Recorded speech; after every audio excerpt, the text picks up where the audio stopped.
Hi mga padaba ko! May nakita akong papaya kaya naisipan ko ngang mag-atsara. Ayan, mag-aatsara po ako. Kumuha po ako ng 5 piraso dyan at ito na, naibig ko na po. Ayan, nagpe-prepare na po ako ng mga gagamitin. Merong luya, yung sili, bawang. Nilagay ko lang po sa isang plato. Ayan na. At mamaya pagsasama-samahin ko po sila. Meron din pong asukal at carrots. Nag-prepare din po ako. Ginayat-gayat ko po na maliliit. At ito din po ay raisin. Mga siguro 1/8 po ang ginamit ko dyan. At meron din pong tidbits. Pineapple tidbits po yan. Dalawang sachet. At suka po 1 litro. Yan, nilagay ko na po ang suka dito sa kawali at inilagay ko na din ang luya. Hinalo-halo ko po, nilagyan ko din po siya ng siguro 1 pinch of salt and yan.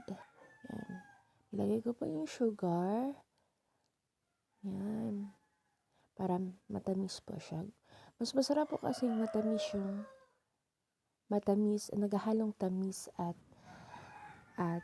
anghang ang atsara. Hindi yung maanghang lang. Maanghang, maasim, at matamis. Yan. Pagka kulo po, hintayin siguro mga 5 minutes. Then, patayin po yung kalan. Yan. Masarap po ito. Try nyo po ito, guys. Yan na. Pag umukulo na, pwede nyo nang patayin. At i-mix nyo naman yung mga natirang ingredients. Ilagay ko na po dito yung bawang dito sa papaya. Sunod ay ang sili. Yan. At halu-haluin ko po. Susunod ko pong ilalagay ay ang carrots.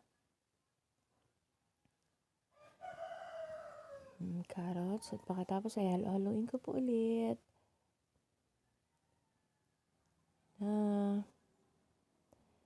Ilagay ko na po yung raisin dito. Halu-haluin ko po ulit. Napakasarap nito, guys.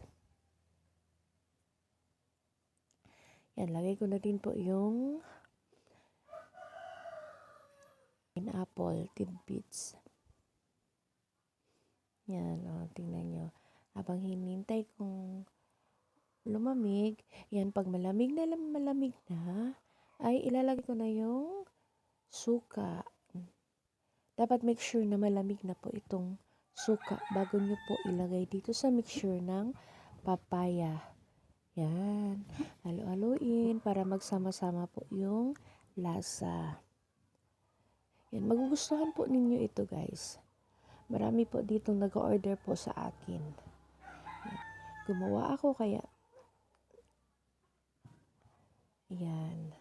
May nag-order po kaya ako ay gumawa nito para sa birthday ni nanay. Ayan na po. Ayan. Mukhang masarap siya pero masarap po talaga ito. Try nyo na po ito mga padaba. Ayan. Kitang-kita naman po. Maraming salamat sa panonood. Hanggang sa muli.